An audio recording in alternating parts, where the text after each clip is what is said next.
ನಾನು ಬರೀ ಸೀನಿಯರ್ ಮುಂದಿನ ತಿಂಗಳು senior world senior citizen day ಅಂತ ಇದೆ. So we are planning a VPCC concept ಇಲ್ಲಿ ಎಲ್ಲರೂ senior citizens only for senior citizens ಅದು ಪ್ಲಾನ್ ಮಾಡ್ತಾ ಇದೀವಿ ಸರ್. ನೋ ಡೆಫಿನೆಟ್ಲಿ ಸರ್, ನಿಮ್ಗೆ ನಮ್ಗೆ ಕಾಂಟ್ಯಾಕ್ಟ್ ಕೊಟ್ರೆ ನಾವು ಬಂದು ಮಾಡಿದಾಗ ನಾವು ಆ ವಿಡಿಯೋಸ್ ಬೇಕಾದ್ರೆ ಆಮೇಲೆ ಶೇರ್ ಮಾಡ್ತೀವಿ. ಎಲ್ಲ ಪೇಷಂಟ್ಸು ಕುಣಿತಾ ಇದ್ರು, ಎಲ್ಲ ಡಾನ್ಸ್ ಮಾಡ್ತಾ ಇದ್ರು. ನಾನೇ ಆಮೇಲೆ ಅಂದೆ ಅಪ್ಪ ದಯವಿಟ್ಟು ರೆಸ್ಟ್ ತಗೊಳ್ಳಿ ಕೂತ್ಕೊಳ್ಳಿ ಅಂತ. ಸರ್ ಈಗ ನೀವು ಸಾಕಷ್ಟು ವರ್ಕ್ಶಾಪ್ 10 ತಿಂಗಳಿಂದ ಮಾಡ್ಕೊಂಡು ಬರ್ತಿದ್ದೀರಾ. ಈ ಸಿನಿಮಾ ಅವಕಾಶಗಳು ಏನಾದರೂ ನಿಮ್ಮ ಸ್ಟೂಡೆಂಟ್ಸ್ ಗಳಿಂದ ಹೋಗಿದೆಯಾ? ಅಂದ್ರೆ ನಮ್ಮ ಪ್ರಯತ್ನ ಏನಂದ್ರೆ ಟ್ರೈನ್ ಮಾಡೋದು. ಈಗ ನಾವೇ ಅದೇ ನಮ್ಮ ಮುಂದಿನ ಉತ್ತರ ಆಗಿರುತ್ತೆ. ದ್ವಾರ್ ಸ್ಟುಡಿಯೋಸ್ ಅಂತ ಕಟ್ಟಿದೀವಿ. ನಿಮ್ಗೆ 2ನೇ ಫ್ಲೋರ್ ತೋರಿಸ್ತೀನಿ. ನಾವೊಂದು ಇಲ್ಲೇ ಸ್ಟುಡಿಯೋ ನಿರ್ಮಾಣ ಮಾಡಿದೀವಿ. ಇದು ಒಬ್ರು ಡಿಡಿಯರ್ ಅಂದ್ಬಿಟ್ಟು ಫ್ರಾನ್ಸ್ ಇಂದ ಬಂದು ಅವರು ಕಟ್ಟಿರುವಂತಹ ಸ್ಟುಡಿಯೋ. ಸೊ ಇಲ್ಲಿ ಏನಂದ್ರೆ ಆಸಕ್ತರಿಗೆ ಅವರ ಸಂಗೀತವನ್ನು ನಿರ್ಮಾಣ ಮಾಡಲಿಕ್ಕೆ ನಾವೇ ಅವಕಾಶ ಮಾಡಿಕೊಟ್ಟಿದ್ದೀವಿ. ನಾವೇ ಇಲ್ಲಿ ಏನಂದ್ರೆ ಫುಲ್ ಟೈಮ್ ಜಿಂಟು ಅಂದ್ಬಿಟ್ಟು ಸೌಂಡ್ ಇಂಜಿನಿಯರ್ ಇದ್ದಾರೆ. ಯಾರಿಗೆ ಅವರ ಹಾಡು ರೆಕಾರ್ಡ್ ಮಾಡಬೇಕು ಅಂತ ಆಸೆ ಆಗತ್ತೋ ಬಂದು ನೀವೇ ರೆಕಾರ್ಡ್ ಮಾಡಿ. ನಾವಿಲ್ಲಿ ಫುಲ್ ಟೈಮ್ ನಿರ್ಮಾಣ ಮಾಡಲಿಕ್ಕೆ ಮ್ಯೂಸಿಕ್ ಡೈರೆಕ್ಟರ್ಸ್ನು ಇಟ್ಟಿದ್ದೀವಿ. ಈಗ ನಿಮ್ಗೆ ಹಾಡು ಹಾಡಬೇಕು ಅಂತ ಇಷ್ಟ ಇದೆಯಾ, ದಯವಿಟ್ಟು ಬನ್ನಿ, ನಿಮ್ಮ ಹಾಡನ್ನು ಇಲ್ಲಿ ಹಾಡಿ. ಆ ಮ್ಯೂಸಿಕ್ ಡೈರೆಕ್ಟ್ರು ಮ್ಯೂಸಿಕ್ ಮಾಡ್ತಾರೆ. ಮಾಡಿದ್ಮೇಲೆ ನಾವೇ ದ್ವಾರ ಮ್ಯೂಸಿಕಲ್ಲಿ ಅದನ್ನು ರಿಲೀಸ್ ಮಾಡ್ತೀವಿ. ಸರಿ, ಈಗ ವಿಜಯ್ ಪ್ರಕಾಶ್ ಅವ್ರ ವರ್ಕ್ಶಾಪ್ ಅಂತ ಹೇಳಿದ್ರೆ ಒಂದಿಷ್ಟು ಆಸಕ್ತಿ ಇರುತ್ತೆ, ಅವ್ರು ಇರ್ತಾರೆ ಸಿಗ್ತಾರೆ ಅನ್ನುವಂಥದ್ದು. ಯಾಕಂತ ಹೇಳಿದ್ರೆ ನೀವು ಸಿನಿಮಾ ಮತ್ತು ರಿಯಾಲಿಟಿ ಶೋಗಳಲ್ಲಿ ಭಾಗವಹಿಸೋದ್ರಿಂದ ಇಲ್ಲಿ ವರ್ಕ್ಶಾಪಿಗೆ ನೀವು ಸಮಯ ಕೊಡ್ತೀರಾ, ಸಿಗ್ತೀರಾ? ಆದರೆ ನಾನೇನು ಮಾಡ್ತೀನಿ, ಶಿಬಿರೋತ್ಸವ ಅಂತ ತಿಂಗಳಿಗೆ ಒಂದ್ಸತಿ ಮಾಡಿದಾಗ ನಾನು ಇರ್ತೀನಿ ಅದರಲ್ಲಿ. ಅಂದ್ರೆ ಪ್ರತಿ ವರ್ಕ್ಶಾಪ್ ಅನ್ನು ನಾನು ಇರ್ಲಿಕ್ಕೆ ಆಗೋದಿಲ್ಲ. ಸೊ ನಾವೇನ್ ಮಾಡ್ತೀವಿ, ಶಿಬಿರೋತ್ಸವ ಅಂತ ಮಾಡ್ತೀವಿ. ಏನೇನು ವರ್ಕ್ಶಾಪ್ ಆಗುತ್ತೋ ಅದ್ರದ್ದೆಲ್ಲ ಒಂದು ದಿನ ಆ ಉತ್ಸವದಲ್ಲಿ ಎಲ್ಲರೂ ಬರ್ತಾರೆ. ಈಗ ನೀವು ಕೆಲವು ಫೋಟೋಸ್ ನೋಡಿರ್ತೀರ, ತುಂಬಾ ಇರುತ್ತೆ. ಬಟ್ ಏನಂದ್ರೆ ಈ ಜಾಗದಲ್ಲಿ ಎಷ್ಟು ಜನ ಆಗುತ್ತೋ ಆ ರೀತಿ ನಾವು ಪ್ಲಾನ್ ಮಾಡ್ಕೋತೀವಿ. ಶಿಬಿರೋತ್ಸವದಲ್ಲಿ ನಾನು ಇರ್ತೀನಿ. ಸೊ ನಾನು ಎಲ್ಲರನ್ನು ಭೇಟಿ ಆಗ್ತೀನಿ, ಅವರು ತಮ್ಮ ಕನಸುಗಳನ್ನು ಹೇಳ್ಕೊತಾರೆ. ಸೊ ಮುಂದಿನ ನೀವು ಕೇಳಿದ ಪ್ರಶ್ನೆಗೆ ಮೇಡಮ್ ಉತ್ತರ ಏನಂದ್ರೆ, ಎಲ್ರಿಗೂ ಸಿನಿಮಾ ಅವಕಾಶ ನಾನು ವೈಯಕ್ತಿಕವಾಗಿ ಕೊಡೋಕ್ಕಾಗದೆ ಹೋದ್ರೂ ಅವ್ರಿಗೆ ಆಸೆ ಇದ್ರೆ ನೀವು ರೆಕಾರ್ಡ್ ಮಾಡಿ ನಾವೇ ರಿಲೀಸ್ ಮಾಡ್ತೀವಿ ಅನ್ನೋ ಒಂದು ಸಿಸ್ಟಮನ್ನು ನಾವು ತಂದಿದ್ದೀವಿ. ಇದು ನಮ್ಮ ಸ್ಟುಡಿಯೋ. ಇಲ್ಲಿ ನಮ್ಮ ವಿಪಿಸಿಸಿ ಟ್ಯಾಲೆಂಟು ಅನೇಕ ಮಂದಿ ಬಂದು ಇಲ್ಲಿ ರೆಕಾರ್ಡಿಂಗ್ ಮಾಡ್ತಾರೆ. ಇನ್ಫ್ಯಾಕ್ಟ್ ರಾಮ ಹಾಡಲ್ಲಿ ನಮ್ಮ ವಿಪಿಸಿಸಿನೇ ಬ್ಯಾಕಿಂಗ್ ಸ್ಟುಡಿಯೋ, ದ್ವಾರ್ ಸ್ಟುಡಿಯೋ. ಇದು ನಮ್ಮ ಮೇಲ್ಗಡೆ ಸ್ಟುಡಿಯೋ ಇದೆ. One of the fine studios ನಾವು ಕಟ್ಟಿದ್ದೀವಿ. ಇನ್ ಟರ್ಮ್ಸ್ ಆಫ್ ಟೆಕ್ನಾಲಜಿ ನೀವು ನೋಡಿದ್ರೆ ಭಾಳ ಹೈ ಎಂಡ್ ಟೆಕ್ನಾಲಜಿನಲ್ಲಿ ಸ್ಟುಡಿಯೋ ಕಟ್ಟಿದ್ದೀವಿ. ಇದನ್ನು ತಾವೆಲ್ಲರೂ ನೋಡ್ಬೋದು. 2ನೇ ಫ್ಲೋರಲ್ಲಿದೆ. ಸೊ ಇಲ್ಲಿ ಏನಂದರೆ ಎಲ್ಲ ಕಲಾವಿದರು ಬಂದು ತಮ್ಮ ಮ್ಯೂಸಿಕನ್ನು ರೆಕಾರ್ಡ್ ಮಾಡ್ಬೋದು. ರೆಕಾರ್ಡ್ ಮಾಡಿಬಿಟ್ಟು ನಾವೇ ದ್ವಾರ್ ಮ್ಯೂಸಿಕಲ್ಲಿ ಅದನ್ನು ರಿಲೀಸ್ ಮಾಡ್ತೀವಿ. ಸೊ ದ್ವಾರ್ ಮ್ಯೂಸಿಕ್ ಬಗ್ಗೆ ಹೇಳಬೇಕು ಅಂದರೆ ಇದೊಂದು ನಮ್ಮ ಒಂದು ಸಣ್ಣ ಪ್ರಯತ್ನ. ಇದು ಎಲ್ಲವೂ ಕಳೆದ 10 ತಿಂಗಳಿಂದ ನಡೀತಾ ಇದೆ. ಈ ದ್ವಾರ್ ಮ್ಯೂಸಿಕಲ್ಲಿ ನವರಾತ್ರಿ ಟೈಮಲ್ಲಿ ನಾವು ನವದುರ್ಗಾ ಗೀತಮಾಲಾ ಅಂದ್ಬಿಟ್ಟು ರಿಲೀಸ್ ಮಾಡಿದ್ವಿ.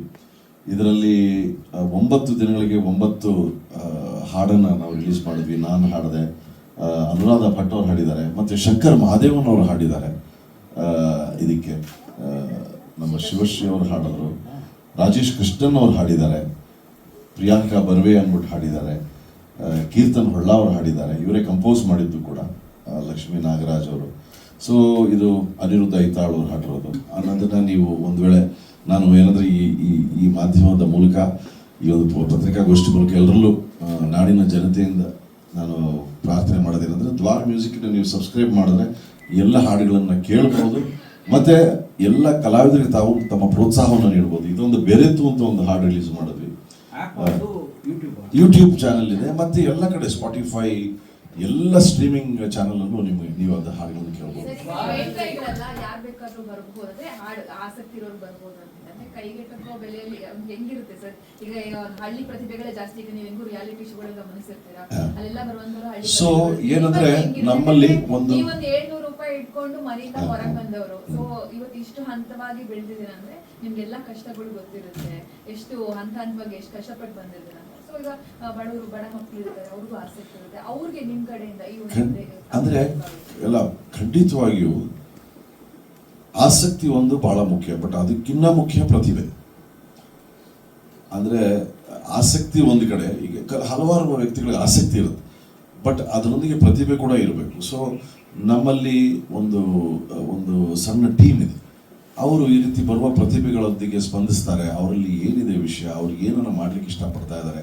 ಇನ್ನು ಕೆಲವರಿಗೆ ಕಲೀಲಿಕ್ಕೆ ಇಲ್ಲಿ ಅವಕಾಶ ಮಾಡಿಕೊಟ್ಟಿರ್ತೀವಿ. ಸೊ ಕಲಿತು ನಂತರ ನೀವು ಆ ಹಾಡುಗಳನ್ನು ಬಿಡುಗಡೆ ಮಾಡಿ, ಅಂದರೆ ಮೊದಲು ಕಲಿಬೇಕಲ್ಲ.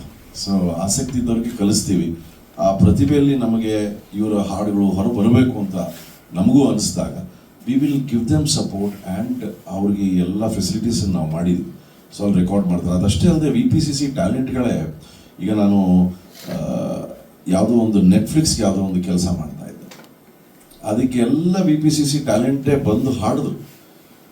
ಸೊ ಈಗ ಅನೇಕ ಕಾರ್ಯಕ್ರಮಗಳಲ್ಲಿ ಇವ್ರುಗಳು ಹೋಗಿ ಹಾಡ್ತಾ ಇದ್ದಾರೆ. ಸೊ ಬರೀ ರಿಲೀಸ್ ಅಷ್ಟೇ ಅಲ್ಲ, ಇವ್ರುಗಳಿಗೆ ಕಾರ್ಯಕ್ರಮಗಳನ್ನು ನೀಡಲಿಕ್ಕೂ ಅವಕಾಶಗಳು ನಾವು ಕಲ್ಪಿಸ್ಕೊಡ್ತಾ ಇದ್ದೀವಿ. ಮತ್ತು how to be on stage ಮೇಲೆ ಹೇಗಿರಬೇಕು, ಇಂಡಸ್ಟ್ರಿಯಲ್ಲಿ ಯಾವ ರೀತಿ ವ್ಯವಹರಿಸಬೇಕು, ಇದೆಲ್ಲ ವಿಷಯವನ್ನು ನಾವು ಹೇಳ್ತೀವಿ. ಸೊ ಆಸಕ್ತರಿಗೆ, ಪ್ರತಿಭಾನ್ವಿತ ಕಲಾವಿದರಿಗೆ. ಸೊ ಇದೊಂದು ಹಾಡನ್ನು ರಿಲೀಸ್ ಮಾಡಿದ್ವಿ, ಬೆರೆತು ಅಂತ. ಇದಾದ ಮೇಲೆ ನಾವು ಅಹಂ ಸತ್ ಅಂದ್ಬಿಟ್ಟು ಒಂದು ಹಿಂದಿನಲ್ಲಿ ರಿಲೀಸ್ ಮಾಡಿದ್ವಿ. ರಾಮ ರಾಮ ಅಂದ್ಬಿಟ್ಟು ರಾಮೋತ್ಸವಕ್ಕೊಂದು ಸಾಗರ್ ಸಿಂಹ ಬರೆದಂಥ ಭಾಳ ಸುಂದರವಾದಂಥ ಹಾಡು. ಬಾನಸರದಾರ ಅಂತ ಈಗಷ್ಟೇ ಕಳೆದ ವಾರ ನಾವು ರಿಲೀಸ್ ಮಾಡಿದ್ವಿ. ಸೊ ಈ ರೀತಿ ಅನೇಕ ಹಾಡುಗಳನ್ನು ಇಲ್ಲಿ ಇವರೆಲ್ಲ ನೋಡಿದ್ರೆ ನೀವು ಎಲ್ಲ ಹೊಸ ಪ್ರತಿಭೆಗಳು. ಸಾಗರ್ ಸಿಂಹ ಬಹಳ ಟ್ಯಾಲೆಂಟೆಡ್ ಯಂಗ್ ಬಾಯ್ ಆ್ಯಂಡ್ ಅವನಿಗೆ ಬಹಳ ಆಸಕ್ತಿ ಸಂಗೀತದಲ್ಲಿ, ಮತ್ತು ಒಳ್ಳೆ ಶ್ರದ್ಧೆ ಇದೆ, ಪ್ರತಿಭೆ ಇದೆ. ಸೊ ಇದು ಸಂಪೂರ್ಣವಾಗಿ ನಾವೇ ಪ್ರೊಡ್ಯೂಸ್ ಮಾಡಿರೋದು. ಅಂದರೆ ಅವರಿಗೆ ಸ್ಟುಡಿಯೋಯಿಂದ ಹಿಡಿದು ಎಲ್ಲ ಸೌಕರ್ಯವನ್ನು ನಾವೇ ಕೊಟ್ಟಿದ್ದೀವಿ. ಸ್ಟುಡಿಯೋ ಮತ್ತು ವಿಡಿಯೋ ಕೂಡ ನಾವೇ ಪ್ರೊಡ್ಯೂಸ್ ಮಾಡಿ. ಸೊ ಈ ರೀತಿ ಅಂದರೆ ಇದು ಪ್ರಾರಂಭ ಆಗಿದೆ, ಇದು ಪಯಣ. ಏನು ಗೊತ್ತಾ, ಇವಾಗ ಅವರು ಹೇಳ್ದಂಗೆ ಒಂದು ವರ್ಕ್ಶಾಪ್ ಆಗಲಿ ಅಥವಾ ಒಂದು ಕ್ಲಾಸ್ ಅಂತ ಬಂದಾಗ ಅದಕ್ಕೊಂದಿಷ್ಟು ನಿಗದಿತ ಪ್ರೈಸ್ ಅಂತ ಇರುತ್ತೆ. ಸೊ ಆ ಪ್ರೈಸ್ ಹೆಂಗಿರುತ್ತೆ ಅಂದರೆ, ಅದು ಇವಾಗ ನೀವು ಈ ಮೀಡಿಯಾದಲ್ಲಿ ಹೇಳಿದರೆ ಒಂದಿಷ್ಟು ಜನಕ್ಕೆ ಅದರ ಅರಿವಿರಲ್ಲ. ಸೊ ಅವ್ರಿಗೆ ತಿಳಿಸೋದಾದ್ರೆ ಕರೆಕ್ಟು. ಅಂದರೆ ಈಗ ಒಂದು ಕಾರ್ಯಕ್ರಮ ಆಗಲಿ ಅಥವಾ ಒಂದು ವರ್ಕ್ಶಾಪ್ ಆಗಲಿ, ಡಿಪೆಂಡಿಂಗ್ ಆನ್ ಆ ವರ್ಕ್ಶಾಪ್ ಯಾರು ಮಾಡ್ತಾ ಇದ್ದಾರೆ. ಯಾಕೆಂದರೆ ಬಂದು ವರ್ಕ್ಶಾಪ್ ಮಾಡುವ ಕಲಾವಿದರನ್ನು ಕೂಡ ನಾವು ಗೌರವಿಸಬೇಕು. ಅದು ಯಾರು ಬಂದು ಆ ವರ್ಕ್ಶಾಪ್ ಮಾಡ್ತಾರೆ ಅದಕ್ಕೆ ಪೂರಕವಾಗಿ ನಾವು ಬೆಲೆಯನ್ನು ಇಡ್ತೇವೆ. ಕೆಲವುದು 1500 ರೂಪಾಯಿ ಇರ್ಬೋದು, 3 ದಿನಕ್ಕೆ 1500 ರೂಪಾಯಿ ಇರ್ಬೋದು. ಕೆಲವುದು ಬರೀ 999 ರೂಪಾಯಿ ಇರ್ಬೋದು, ಅಥವಾ ಕೆಲವುದು 3000 ರೂಪಾಯಿ ಇರ್ಬೋದು. ಅಂದರೆ ಇಲ್ಲಿ ಖಂಡಿತವಾಗಿಯೂ ನೀವು ಅದನ್ನು ಪರಿಶೀಲಿಸಿದಾಗ ನಿಮಗೇನು ಗೊತ್ತಾಗ್ತದೆ, ಕಮರ್ಷಿಯಲ್ ಅನ್ನೋ ಆ್ಯಂಗಲ್ಲು ಇರೋದಿಲ್ಲ. ಬಟ್ ಖಂಡಿತವಾಗಿಯೂ ಈ ಒಂದು ಸಿಸ್ಟಮ್ ಏನಿದೆ, ಇದನ್ನು ನಡೆಸಲಿಕ್ಕೆ ಏನು ಅವಶ್ಯಕವೋ, ಕಲಾವಿದರನ್ನು ಕೂಡ ನಾವೇನು ಕರಿತೀವಿ. ಇಲ್ಲಿ ಅವ್ರ ಬಂದು ಇವತ್ತು ಸಂಜೆ ಒಂದು ಕಾರ್ಯಕ್ರಮ ಇದೆ, ಅದು ಹೆಚ್ಚಿನ ಪಾಲು ಕಲಾವಿದರಿಗೆ ಹೋಗ್ಬಿಡುತ್ತೆ. ನಾವೇನು ಇಲ್ಲಿ ಸಂಪಾದಿಸ್ತೀವಿ ಆ ಕಾರ್ಯಕ್ರಮದಿಂದ ಒಂದು 600 ರೂಪಾಯಿ ಅಂದರೆ ಒಂದು 100 ಜನ ಬಂದರೆ ಎಷ್ಟಾಯಿತು, ಒಂದು 60,000 ರೂಪಾಯಿ ಆಯಿತು. ಅದರ ಹೆಚ್ಚಿನ ಒಂದು ಮೌಲ್ಯ ಏನಿರುತ್ತೆ. ಬಟ್ 100 ಜನ ನಾವು ಅಕಾಮಿಡೇಟ್ ಮಾಡಲ್ಲ, ಒಂದು 70ರಿಂದ 80 ಜನ. ವರ್ಕ್ಶಾಪ್ಗಳು ಕೂಡ ನಾವು 20 ಮ್ಯಾಕ್ಸಿಮಮ್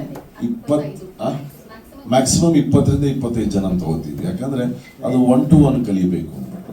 ಸೊ ಹಾಗಾಗಿ ಯಾರು ಬೇಕಾದರೂ ಇಲ್ಲಿ ಬರ್ಬೋದು. ದ್ವಾರ ಮ್ಯೂಸಿಕ್ ಅಂದ್ರೆ ಏನು? ದ್ವಾರ ಅಂದರೆ ಒಂದು ಬಾಗಿಲು, ಅವಕಾಶದ ಬಾಗಿಲು ಅಂತ ಹೇಳ್ಬೋದು. ಸೊ ಈ ಅವಕಾಶದ ಬಾಗಿಲಲ್ಲಿ ಎಲ್ರಿಗೂ ಇಲ್ಲಿ ಅವಕಾಶ ಉಂಟು. ಹೇಳಿ ಸರ್. ಫಿಲ್ಟರ್ ಆಗುತ್ತೆ ಸರ್, ಅಂದ್ರೆ ಈಗ ನಿಮ್ಮ ಬ್ಯಾನರ್ ಅಲ್ಲಿ ರಿಲೀಸ್ ಮಾಡ್ತೀರಾ ಅಂದ್ರೆ ಒಂದು ಗುಣಮಟ್ಟ ಬೇಕಾಗುತ್ತೆ. ಖಂಡಿತವಾಗಿ